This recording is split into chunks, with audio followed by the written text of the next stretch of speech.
Hello guys guys ഞാനൊരു ചെറിയ കാര്യം പറയാൻ വേണ്ടി വന്നതാണേ. നാളത്തെ ദിവസത്തിൻ്റെ ഒരു ചെറിയ പ്രത്യേകതയുണ്ട്. നാളെ ഡിസംബർ 13 ലോക കുതിര ദിനമായിട്ട് ആഘോഷിക്കുന്നു. അതായത് നാഷണൽ ഹോസ്റ്റ് ഡേ ആയിട്ട് ആഘോഷിക്കുന്നു. എനിക്ക് തോന്നുന്നു US പോലത്തെ രാജ്യങ്ങളിലെ ഏറ്റവും കൂടുതൽ ഈ വേൾഡ് ഹോസ്റ്റ് ഡേ ആഘോഷിക്കുന്നത്. പിന്നെ ഇതിൻ്റെ പ്രാധാന്യം എന്ന് വെച്ചാൽ വേറെ ഒന്നുമില്ല. ഹോഴ്സ് പോലത്തെ ഒരു ജീവി രാജ്യത്തിൻ്റെ സംരക്ഷണത്തിനും അതുപോലെ തന്നെ കൃഷിയിടങ്ങളിലെ ഇതിനും വേണ്ടിയിട്ടും അതിൽ സ്പോർട്സ് സംബന്ധമായ കാര്യങ്ങളിലൊക്കെ ഒരു മുൻപന്തിൽ നിൽക്കുന്ന ജീവി ആയതുകൊണ്ട് തന്നെ ഈ ഹോഴ്സിനും നല്ല പ്രാധാന്യമുണ്ട്, അല്ലെങ്കിൽ നല്ല ഇമ്പോർട്ടൻസ് ഉണ്ട്. ഈ ഇമ്പോർട്ടൻസ് തെളിയിക്കാൻ വേണ്ടിയിട്ട് ഒരു രാജ്യത്ത് 2004 പ്രഖ്യാപിച്ച ഒരു ഡേ ആണ് നാഷണൽ ഹോഴ്സ് ഡേ. നമുക്ക് ഇന്ത്യേൻ്റെ ഒരു ഭാഗത്തേക്ക് വന്നു കഴിഞ്ഞാൽ ഇന്ത്യ പോലത്തെ രാജ്യത്ത് ഇത് ആഘോഷിക്കുന്നവരുണ്ട്. പിന്നെ ഇലക്ഷനൊക്കെ കഴിഞ്ഞതായതുകൊണ്ട് നമ്മൾ മിക്കവാറും ഈ ജീവിയുടെ പ്രാധാന്യം നമ്മൾ മനസ്സിലാക്കും. അതായത് ഇലക്ഷന് മുമ്പ് ചിരിച്ചവരും കളിച്ചവരൊന്നും ഇനി റിസൾട്ട് വരാൻ നേരത്ത് കാണൂല. റിസൾട്ട് കഴിഞ്ഞ ശേഷം റിസൾട്ട് വരാൻ നേരത്ത് അന്നത്തെ കൊട്ടിൽ കാണും, അതിന് ശേഷം നമ്മൾ കാണാൻ പോകുന്നില്ല. ഇതന്നെ നമ്മൾ വർഷങ്ങളോളം നമ്മൾ കണ്ടിരിക്കുന്ന കാര്യങ്ങൾ തന്നെയാണ്.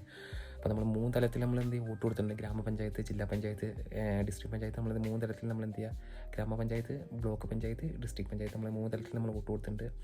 ഈ വോട്ട് ചെയ്തില്ല ആരെങ്കിലൊക്കെ ജയിക്കുന്നവരുണ്ടെങ്കിൽ എന്തെങ്കിലും ചെയ്ത് കൊടുക്കാൻ താല്പര്യമുണ്ടെങ്കിൽ ചെയ്ത് കൊടുത്തോടെ, മുൻകൂടി പറഞ്ഞു എന്നുള്ളൂ. ഒരു ഭാഗത്ത് നിൽക്കട്ടെ. വേറൊരു കേസ് പറയാനുള്ളത്, നമുക്കറിയാം HIV കേസ് എന്ന് പറയുമ്പോൾ നമ്മൾ കേട്ടു 15 to 24 years ഓൾഡിലുള്ള എല്ലാ കുട്ടികൾക്കും, മിക്ക ആൾക്കാർക്കും പല രീതികളിലും നമുക്ക് HIV സ്പ്രെഡ് ആകുന്നുണ്ട്. അതൊരു ഭാഗം നിൽക്കട്ടെ. അതൊരു ഡേഞ്ചർ കേസ് ആയിക്കൊണ്ടിരിക്കുന്നു. എല്ലാവരും ഒന്ന് കൺസിഡർ ചെയ്യുക. വേറൊരു കാര്യം പറയാനുള്ളത്, അത് നോൺ കമ്മ്യൂണിക്കബിൾ ഡിസീസിനെ കുറിച്ചാണ്. ICMRയുടെ കണക്ക് പ്രകാരം കേരളം, ഗോവ, തമിഴ്നാട് ഉൾപ്പെടെ എല്ലാ സംസ്ഥാനങ്ങളിലും ഭയങ്കര നോൺ കമ്മ്യൂണിക്കബിൾ ഡിസീസിൻ്റെ അളവ് നന്നായി കൂടി. എന്താണ് നോൺ കമ്മ്യൂണിക്കബിൾ ഡിസീസ് എന്ന് വെച്ചാൽ നമുക്കറിയാലോ, ജീവിതശൈലി രോഗങ്ങളൊക്കെ അതിനകത്ത് പെടും.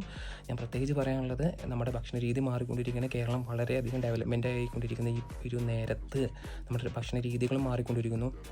അതുമാത്രമല്ല, നമ്മുടെ എല്ലാ രീതികളും മാറിക്കൊണ്ടിരിക്കുന്നു. ഇത്തരത്തിലുള്ള കാര്യങ്ങൾ ചെയ്തത് കൊണ്ട് തന്നെ നമ്മൾ പ്രത്യേകം ശ്രദ്ധ പുലർത്തണം. രോഗം വരില്ല എന്ന് വിചാരിച്ച് നടക്കുന്നവരും, എനിക്ക് രോഗം ഉണ്ടാകില്ല, എൻ്റെ ഡയറ്റ് പ്രോപ്പറാന്ന് പറഞ്ഞ് നടക്കുന്നവർക്കും ഒരു വാണിംഗ് ചെയ്യുക. നമ്മൾ ICUവിൽ ഡെയിലി കയറുന്ന ആൾക്കാരെ കൊണ്ട് നമുക്ക് ഡെയിലി നമ്മൾ പല രീതിയിലുള്ള പല വയസ്സിലുള്ള ആൾക്കാരെ വരെ കാണുന്നുണ്ട്. ചെറിയ പ്രായം മുതൽ വലിയ പ്രായം വരെ ആൾക്കാർ നമ്മൾ കാണുന്നുണ്ട്.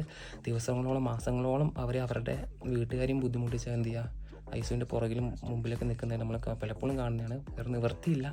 അപ്പം ഒരു നിലവിലിപ്പോൾ ഡയബറ്റിക് ഉള്ളവരാകട്ടെ, ഇനി ഹൈപ്പർ ടെൻഷനൊക്കെ ഉള്ളവരാകട്ടെ, ഒരു 6 months കൂടുമ്പോൾ പ്രോപ്പറായിട്ട് major organs, kidney, liver function ടെസ്റ്റുകൾ പോയി ചെയ്യുക.